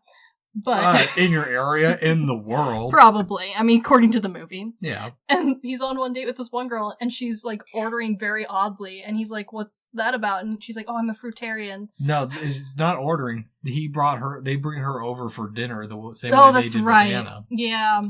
But, carrots are fine. No, the carrots are not fine. The carrots have been murdered because they were plucked too early. That's true, which makes very little sense as someone who tries every year to freaking grow carrots, and every year they don't grow. Carrots are tricky. Carrots are a pain in the butt. I'm giving up on carrots. But we also get a girl that's too much energy, and then we get the girl that's called Perfect Girl. I love Perfect Girl. She's very cute. And she is very much my style, very Audrey Hepburn. She is. Sidebar, her name is Emily Mortimer, and she is also in another rom-com. She's not the lead in it, but she plays a good part in it. It's called Lars and the Real Girl, and that movie is also really good. Ryan Gosling is... I do love Ryan Gosling. Is a man dealing with issues, and in order to cope, he buys a real girl. Okay. And treats her like a real person, and everyone else around him just kind of goes with it. You know what? Whatever makes you feel better, bud. Hey, I've watched this movie that movie 3 times. It is surprisingly really, really good. Okay, I'll have to check it out. Yeah, if you want a Ryan Gosling movie and that's not a part, that's not his main roles. That I was saying, Lars and the Real Girl is. Mwah. I was saying, when he's not playing what is currently his main version of roles, I enjoy him most. It's the newer stuff that I'm like, I'm bored of this role of Ryan Gosling. He's played the same character several times now. I'm trying to think, I think the only other he's the dude in The Notebook, right? Let me check. Yes. Yeah. He is, in fact, the man in The Notebook. I watched The Notebook once and I went, wow, that was okay. And I never watched it again. Yeah, I don't think I've seen a lot of his movies. I've seen that. I've seen Lars and the Real Girl. And then the other 2 movies that I can definitely know I've seen of his are Drive, and I watched that because SP Film Viewers reviewed it, and it's been on my list for a while. Oh yeah, he's in Barbie, La La Land. Yeah, he's in a lot of stuff. It's just Blade Runner. Yeah. But the movie that I really like him in, and I know a lot of people don't like this movie, is Only God Forgives. Okay, I will have to look into that because I enjoy the movies that he has been in. Typically, I enjoy. I wouldn't go out of my way to be like, oh my god, I love Ryan Gosling. Everything he's in, he's so great. But I do enjoy what he's in usually, so, I'll give it a watch, I'll give it a look. I think you'll appreciate Only God Forgives. There's a scene that is very in line with a Takashi Miike movie. Oh, beautiful. There's so many ways that could go. In line with Ichi the Killer. Okay, that narrows the pool. Yeah. But I also like that it's still the same, like, regardless of where it's at, it's still Anna that's on his mind. He's already broken. He can't move on. He's so love struck. He is. But bless him.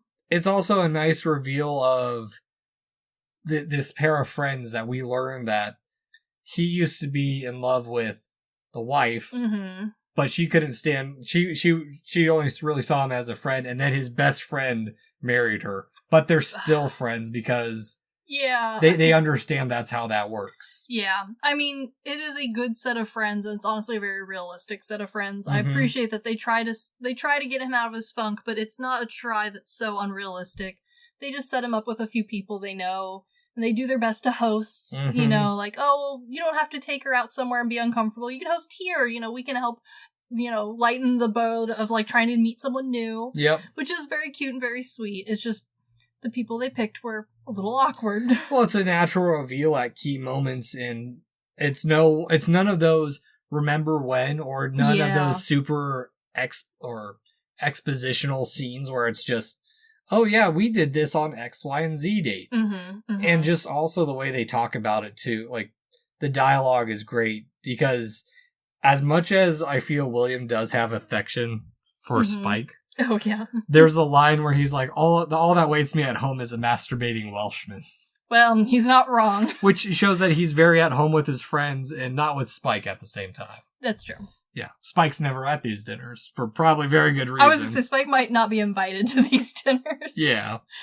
But also, to show how out of touch he is and detached from it all, while he's walking away from their house in the morning, there's a newspaper showing us that Anna is single now. Oh my god, what? Yeah, he didn't even notice. Nope, exactly. And then she shows up at his door. So romantic. Yeah, which it is because it shows that she came to him for safety. She didn't see any other place that she could go because there's some photo shoot that she was in back in the day that turned out to be something a little more, and now it looks like she was in a porno. Oh, so scandalous. Yeah, and also he's like, this is the place, like, to get away from it all, and you're all, like, basically him saying you're always welcome. Yeah. Which I do think is kind of just a weird thing of, because there's a part in one of the Columbo episodes where that's the plot is some true crime show host was in a porno back in the day and was going to be blackmailed for it, so he kills the guy.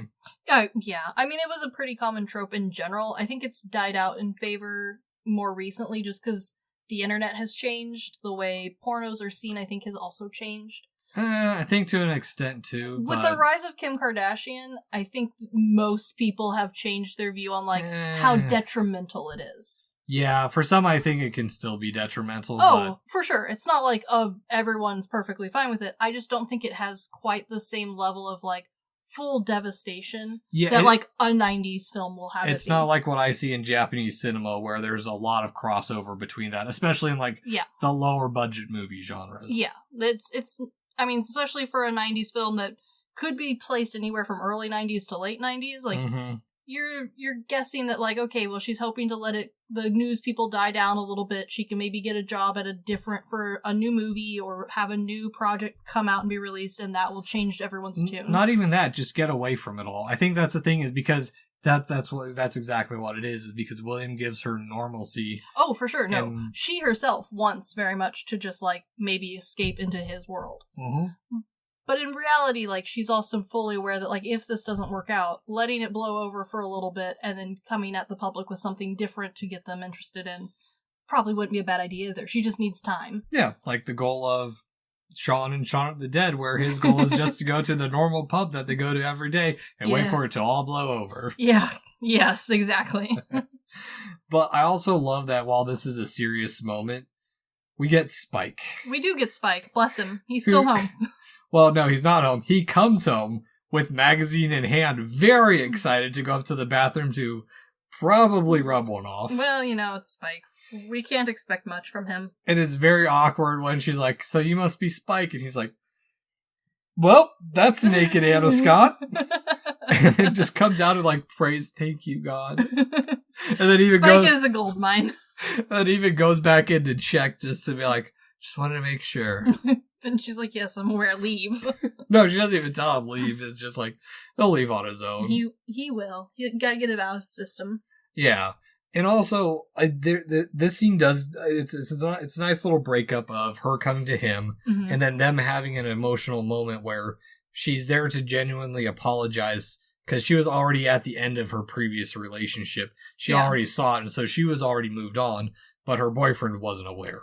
And she didn't tell him, which is honestly, you know, like, a rather important step. Like, hey, by the way, done with this relationship, but we haven't officially broke up. Yeah. You know, like, that is important. Mm-hmm. No, exactly. And it's what makes her feel a little bit genuine of, like, she has to keep up those airs. Exactly. And she can't just express herself to the person that was supposedly the person she was closest to last. Exactly. Yeah. And also we get, like, a day in their life. They're up there practicing lines.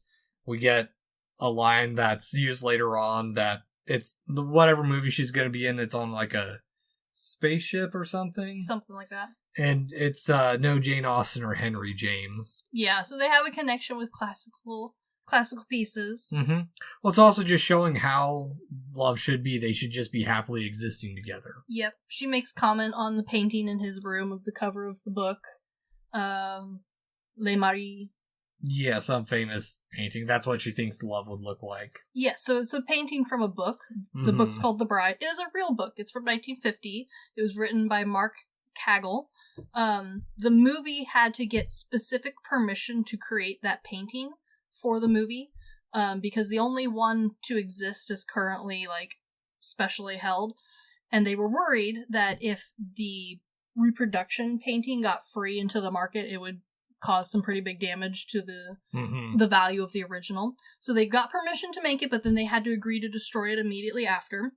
The estimated worth of the real one is between $500,000 and $1 million, roughly.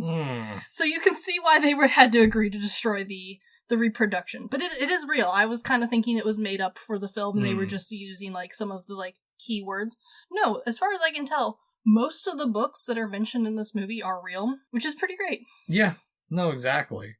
But we also get a little bit more ramping up to the sexy time, because we get the little banter of Big Feet, aka her hinting that she wants him. Yeah. Getting more intimate about explaining the nudity clause. Just a slow ramp. You know, just kind of easing our way into it, all while Spike is still here. Yeah, William not hiding that they're in a bachelor pad anymore. And again, it's their speaking around the issues and showing their desires without saying, I want to boink you. This is true. But also, Spike, in his great role in this movie, breaks that tension of coming down in the middle of the night and be like, maybe she does want you? And like, thanks, Spike. And then, like, you know, maybe I can have a shot if you're not going to take it. True friend, he asks first. Yeah, no, again, Spike is right. He's trying to comfort, trying to, like, kind of like, are you sure? I mean, he's got ulterior motives. But also, like, his friend previously missed all of the obvious signs with this beautiful, amazing woman. So he's just out here making sure that you are aware that she's flirting with you. You know that, right? Like, just wanted to let you know, because if you're not into it, I am. Yeah. Sort of thing. No, exactly. And it's a great comedic lead of him it's comedic in its own right, and then it's comedic when he's like, just go away, and she's like, fine. And she's like, I'm thrilled you're not Spike. I thought you were Spike. But I also enjoy their love scene because it's simple and not explicit. We know what happens. Yes. No, it's perfect for this movie. And it's nice enough bedroom talk. I don't get their discussion on tits, because tits are nice. Yeah, you know, it's whatever. Yeah. But it shows that they're both, he's truly in love with her and not for her stardom. Yes. And she's in love with him as well. It's them finally, like, not saying I love you, but saying I love you. Well, it's also, I feel like, more impactful than in I Love You, because, again, this is a rom-com, and, like, while this is a very well-written and well-grounded one, you're never under the illusion that this is, like, super realistic, despite the fact that Hugh Grant did claim that this was inspired by a real-life scenario and real-life people. As far as anyone has been able to pull up, that seems like it's just a tall tale of someone who, like, maybe had a somewhat similar interaction around the same time. Well, but it makes for good press and good publicity, and, like, adds to the fantasy, you know. Well, I think the other thing, too, is she cooks for him. That's one of the big things, is, like, despite her level of stardom, she is willing to do something for him. Yeah, she's not a freeloader staying at their house for absolutely nothing. She's, trying to make up for it. And also, That's the thing. I don't even think she's trying to make up for it. She's just doing it because she loves it. That's true. Yeah. But unfortunately, it's spoiled by the damn paparazzi because... Curses. Who answers the door in boxers and just a button-up shirt? A man who's used to living by himself with no paparazzi. Yeah, well, she shows up in a button-up shirt, too. Yeah, that doesn't help. Yeah. But, I mean, honestly, he could have stopped her better. Just... Yeah. I get it. It's needed to advance the plot. It's also making it... But also, I do question why she's answering the door, even though she knows she's trying to be hidden. Like, if it's a postman who's like, oh, fuck, it's Anna Scott. Yeah, that's not going to help. I was going to say, then that's not going to help either. Yeah, I don't know. Yeah. Also, Spike makes it work by milking it up with his underwear that has holes in the ass. Thank you, Spike, for being a real man. Also... Some of the best lines of this movie is from Spike in this scene, and the top 10 butt clenches in cinema. Yes. Gray, chicks the gray, nice package, nice firm buttocks. Yes, thank you, Spike. But also, it does allow her to, we get to see kind of her nastier side. It's just true. She does get very angry. Taking her frustration out of him, only thinking of the press, and to be fair... I mean, from her point of view, I do see it. But again, this is another miscommunication trope. Granted, it is well written, and it does work. It's just not my thing. It's the colliding of worlds is what it is because William, while logically being in the right, she has a good point. Yeah, she also has to deal with the tabloids that think that she's an affair. They don't know that they broke up 100%. That's true. Could be rumors. That could be fake. Yeah. I mean, it's the whole thing, we talk about they celebrate mediocrity earlier on, but it's public eye versus mediocrity where True. William's like, yeah, they'll forget it in a week. And she's like, yeah, but so what? The other people won't. That's true. And also, she's at a public level where people will wonder, oh, well, did they start dating before they broke up? Mm-hmm. Sort of thing where William's at a point and a place in his life and with his friends where they probably just ask hey, did you break up with that person first? Because I mean, not a big deal, but you should tell them. Well, I think what's also interesting about the scene is when she's leaving, they turn to her. There's no one that sticks around to take photos of William. Oh yeah, nobody cares about him. His silence speaks volumes because it shows that he really is nothing to the world compared to Anna Scott. Yep. And this leads into one of the best time jump / transitions, in my opinion, in cinema as far as I'm concerned. Oh, it's very well done. It's so paralleled with Lighthouse Family's Ain't No Sunshine, or cover of Ain't No Sunshine. Gradually changing of the weather, just showing how the time changes, just in one continuous shot. Shows her sister that we talked about earlier dealing with cruel men. Yep. And also just everyone around him moving on with her life like he should be doing. Yes. People having children, and then spring finally comes. Yeah. It's a show. It's like a 2-minute scene that shows transition of a year, and I think it's so well done. It's very well done because it doesn't linger on anything. We don't need to know, we don't need verbal check-ins with how William's doing. We know how he's doing. He's miserable. There's no question. Until spring.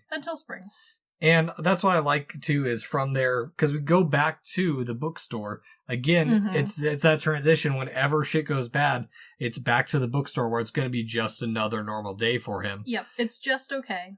But I love that, regardless of how he feels, whether he thinks he's moved on or not, his sister is still trying to help him with Spike in tow, because we did find out it was Spike's fault. He got drunk at the bar and blabbed. Yeah, he didn't mean to, but, it's Spike. Look at him. It's his way of saying sorry. It is.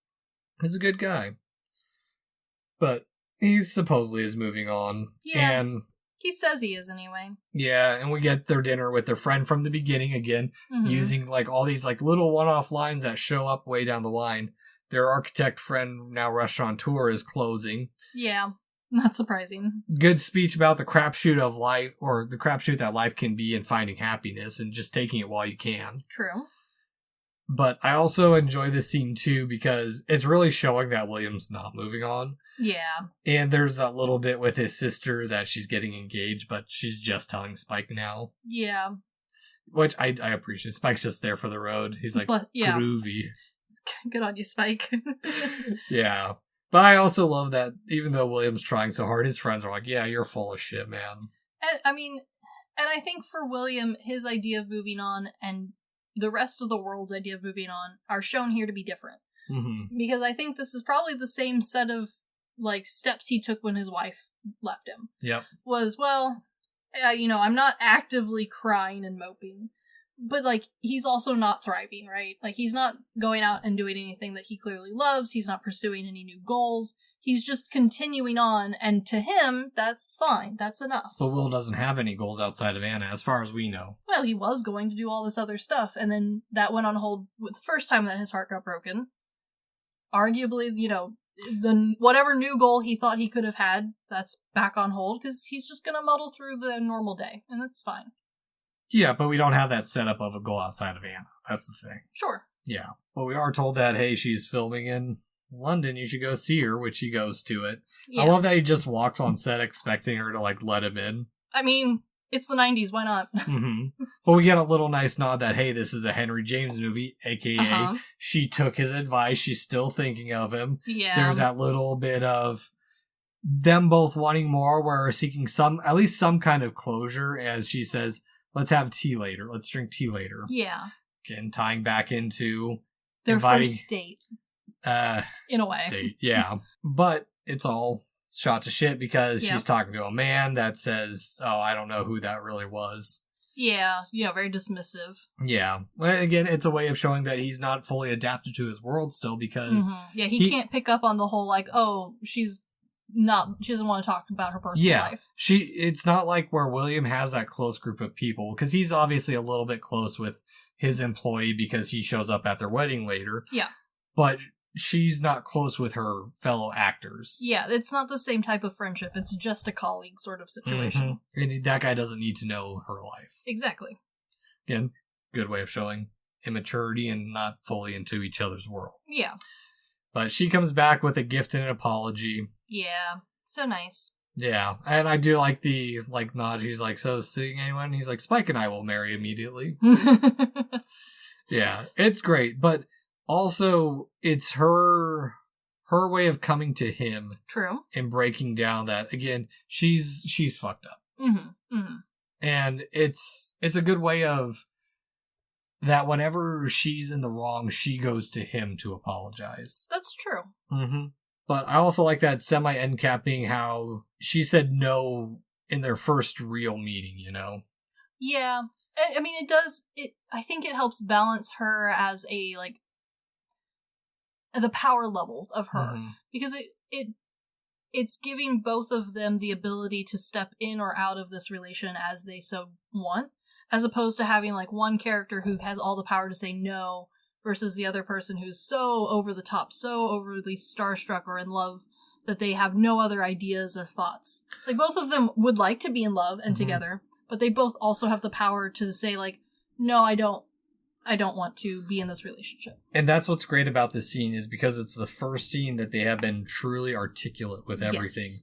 Where he is, and I appreciate him for standing up for, hey, you've put me through a lot, like... Yeah. I can't just have you coming in and out of my life like that.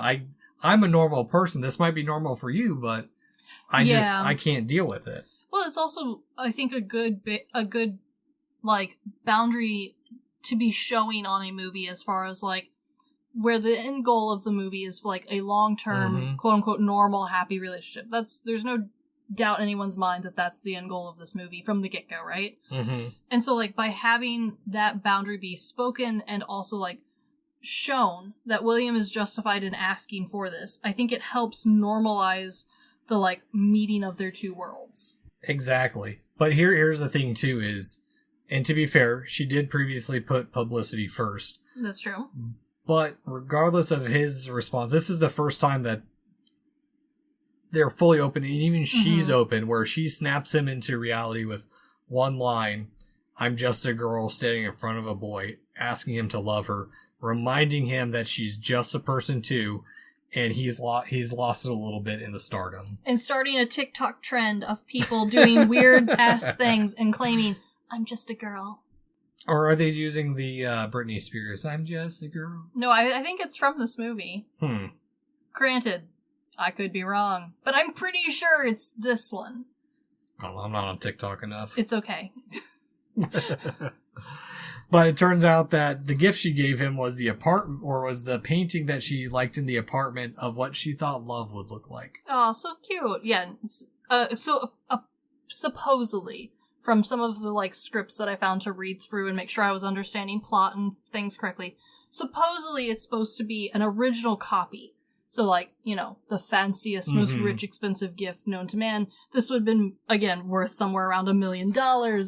Very fancy. But I also think that it's not so much that it's about the money of it. It's the fact that she knows that he would know that it's a valuable gift, but not care that it was so much more expensive than anything he could ever buy. Exactly. Or the fact that money wasn't an issue to her and that she would spend whatever she needed to on the love and happiness that she wanted. And also a very thoughtful gift. This wasn't just money for money's sake. This was money on something she knew he would adore. He would treasure this like nobody else. Exactly. And I love how his friends are trying to be supportive but at the same time telling him yeah, you really screwed this one up, but we're your friend, but also you are really stupid. Yes, but I love Spike's energy in this. Spike has the best bro energy in this. Oh yeah. Where he's like, oh yeah, Anna came back, and he's like, this isn't the quote from the movie, but he's like, oh yeah, fuck her, right? Yeah, he's trying to be on his bro side.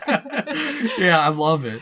But it is time to try and screw the fuck up, which... Yeah. I love that everyone's all in for this. They're all part of it. It's good. I do love that, the friend group gets together for this. Yeah, and it's not that whole scene of, will he, won't he meet her? Yeah, it's not the airplane meetup last minute. Yeah, it's not the parallel action scene. It's just them trying to get there, and it's just enough chaos where they get to the hotel. It's the same concierge from the first scene when he's asking for Mrs. Flintstone, and he's like, Mrs. Bambi, just throwing stuff out there. And the concierge is like, I kind of know what you're going for. Yeah. Maybe that she's left a message that, hey, there might be some dude coming asking for me. Yeah, or, he at least remembers him from last time. He's like, well, you got in last time. Yep. You know what? Go for it. Fun little misunderstanding of the customs is a bit cheesy. A little bit. Yeah.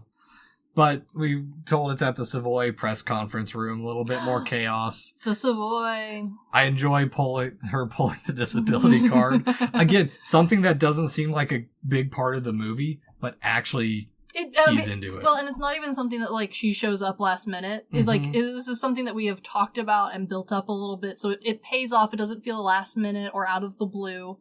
This is something that has not just been a setup for this moment. Yeah.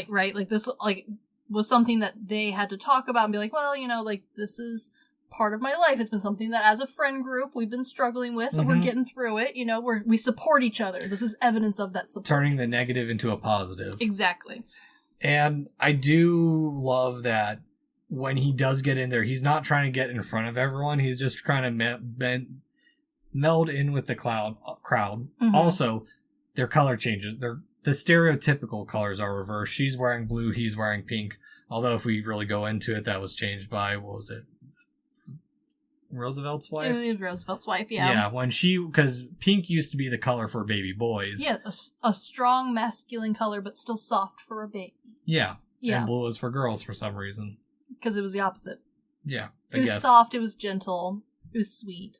Yeah. So, fun little fashion history that I actually know a little bit of. I'm so proud of you.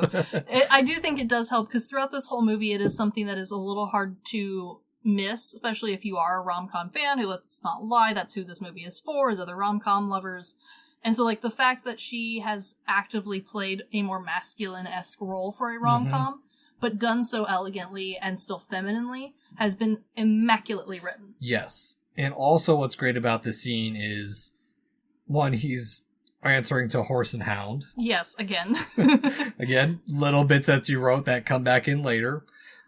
But that he is fully he's offering his feelings publicly, entering her world. Yes. Even calling himself a daft prick, which is what Spike called him. Very cute. And is now the boy asking the girl to love him. Oh, so cute. Yeah, which is great because, we get that little build-up of, just one question. She's like, no, let him do it. Yeah, where she's helping dictate, giving him another chance. Yeah, just a little bit of oh, yeah, tell me why I should take you back. I just came to talk to you and you were an ass to me. This is true. However, the classic line of, how long do you intend to stay here in Britain? Indefinitely. Yeah, this is so cute. It's so cheesy though too, but it's also her showing that she's not ashamed to see him.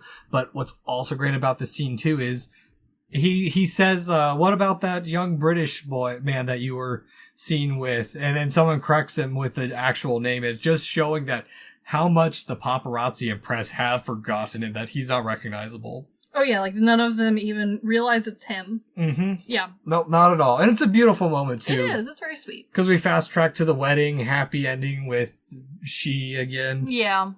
Them on the red carpet together, and then ending in that park bench in true love. Oh, so sweet. So fun. It is. It is. And, I mean, honestly, I did not do any research. I've stopped caring about how well movies did outside of my own opinion. I mean, it did very well. Are you kidding me? I know it did very well. It did remarkably well. I believe it was one of the highest grossing films the year it came out. So there's that, for what it's worth. It received many, many nominations. It won a couple of awards for, I think Best Music was its main topic that it won in. It did get several nominations for Best Actor, Actress, Screenplay, that sort of thing. None of them, I hate to say outstanding because the number of awards it was nominated for is, very impressive. I just have stopped caring about awards themselves because I feel like a lot of them are honestly silly. But it's a lot of patting yourself on the back. It is. However, the amount of nominations and awards that it got was very impressive. It wasn't just nominated in the normal big three, right? It got pretty well reviews all across the board. It got nominated for quite a few things. Its music did very well just by itself sales wise. And, can't complain. No. And I think that's what's great. I think we've hit on a lot of it is, I think what this movie does is it did a lot of the gender swapping and role reversals. Without being weird and cringy about it. Yeah, or over the top, or very anime-esque about it. Or even aggressive about it. Anna was very much the strong, independent person without being overly manly or overly masculine. Mm-hmm. William was gentle and shy and sweet without being any way overly feminine. They were just two very normal portrayal of people who weren't overly stereotyped, which was very interesting in a different way. No, exactly. And I think that's what makes Notting Hill stand out, especially from rom-coms that doesn't go super quirky like the ones I usually go into, like Lars and the Real Girl, Wrist Cutter's a Love Story. Oh, yes. Normally I go for very over-the-top comedy with romance put on. Turbo Kid. Exactly. This one was a nice balance. The comedy wasn't overly harsh, and honestly, while very British, wasn't too stylized. I think even if you... Exactly, Charlie. I think even if you're, not a British styled comedy fan, which I know some people that's not their thing. I don't think this one's overly British. Spike is maybe the most British comedy jokes of the whole thing. And even though he's in it a good bit, he's not in it enough to ruin it for you. Yeah, and even then he's not really like that British comedy. He's just that quirky friend that you know. Yeah. It's very well balanced. It's not overly romancy either. Nothing's overly gushy or mushy, which is very nice. And I'm just realizing after the breakup with Anna, Spike becomes more indoctrinated into the family, which shows that he is around more for dinners. And when the sister asks him to marry her, yeah, they're cute. Actually, that's another good role reversal of his sister. Oh, because they're opposites too. Because the sister's the one who's going to ask for. Yeah, but I also think it works out too because while don't get me wrong, he's a weird and funky side character. He does get his own love story in a way, and because we know both of these characters separately, we can, without having to see their romance, be like, oh no, they'd be good together. Yeah, no, exactly. They're the two quirkiest characters. Of course they're going to go together. Exactly. Yeah. So, I guess, Chris, what do you rate Notting Hill? I think for Notting Hill, even though it's a rom-com, it's just a good movie for me. It doesn't have anything extra weird, and even though most rom-coms usually end up with a few overly glaring bad elements that are hard to look away, this one, I think, does a nice job of balancing all of them. Mm-hmm. The writing's very thoughtful and well used, the plot hole points are at least addressed in some way, and the ones that aren't don't feel overly glaring or upsetting. This is just a good movie for me. I think I'm in the same boat. I mean, and not that I'm biased or anything at all. Of course not. I just unequivocally, because I haven't seen this movie. Well, I unequivocally love this movie. I haven't seen it probably since I was living at my parents' house, so it's been it's been over a decade. Sure. But going back and rewatching this movie, I fell in love with it all over again from a writing standpoint, from an acting standpoint, from just everything about it. Even though it's good. Should have been a little bit more rain. It's not the Mediterranean. No, I mean, out of everything, the set is maybe the least believable, but it is a real place, and I appreciate that. And it does, I think it makes the Ain't No Sunshine When She's Gone more impactful. I agree. I think just in general, the set is fairly bland, which is nice and helps balance out an honestly rather mundane love story. Yeah, no, that's exactly what it did. So yeah, I'm gonna give it a good rating on my side. I love this movie through and through. Sure. I can't. I mean, it's almost been 30 years since this came out, but I think it's still gonna hold. I think it's gonna be one of those ones where you go back and it's gonna hold up just as well. No, this is, I think, 100% making its way very easily into the, classic rom-coms, and honestly, just classic romance movies in general. Yeah, and that's because, and I think that just goes back to because it is simple and doesn't try too hard. Oh, for sure. Yeah. For sure.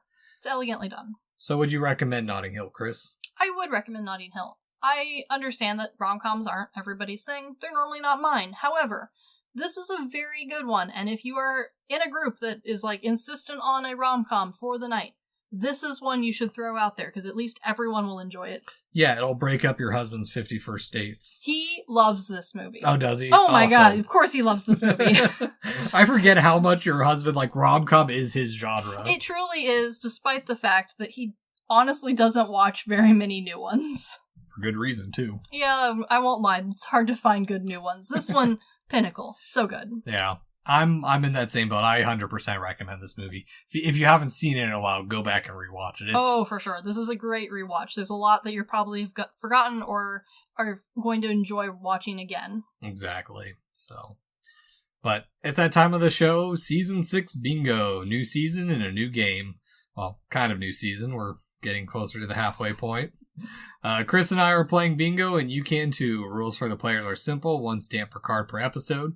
Card has to be found on our social, or cards can be found on our social medias at TGTBTW_podcast on Instagram and Threads, and TGTBTW podcast on Twitter. And you're also feel free to email us if you'd like at TGTBTWpodcast@gmail.com. You can use any of the 3 bingo card variations. But you get one but each stamp must be associated with a Season 6 episode. First place gets to pick a movie they would like us to do a deep dive on and 2 micro-reviews for Season 7. Second place gets to choose a deep dive and 1 micro-review. Third place gets to choose 2 micro-reviews. Fourth and fifth place gets to choose a micro-review. So feel free to share and add us on social media or email us to participate. Rules are slightly different for Chris and myself. We only get a total of 2 stamps per deep dive. First to get to bingo gets to choose any film in the good, bad, or weird category that they feel fits that for Season 7. So what do you got, Chris? For my first one, I'm going to take the easy way out today because it lines up with so many of my other options. So I am going on my good card with Chris gives a movie a good rating. All right. And then on my bad card, you have mentioned Columbo again. Yes. And so I will be making that my second stamp of today. I am going to go with good for memorable one-liners for Spike. Very nicely chosen. For that nice firm buttocks. A good choice. He has many a good one-liner in this movie. And I am going to go with my weird card. Nicho shoehorns Takashimika in because he can. Yes, you did. Congratulations. You are welcome. But anywho, this has been the Good, the Bad, and the Weird podcast. Thanks for listening. Peace!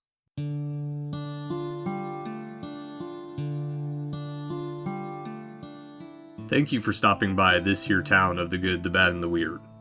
We appreciate your listenership, and if you want more of our takes in your life, feel free to check us out on social media at the Good, the Bad, and the Weird podcast, or TGTBTW for short. As well, if we missed a fact, your favorite part of a movie, or just have a suggestion and want to reach out and say howdy, feel free to email us at tgtbtwpodcast@gmail.com. And feel free to join our Discord at The Good, the Bad, and the Weird podcast, where we talk about movies, just share random banter here and there. And always, check out our podcasters, streamers, or any other content creator we shout out in our episodes. We really appreciate it. And as always, thank you for listening. Peace!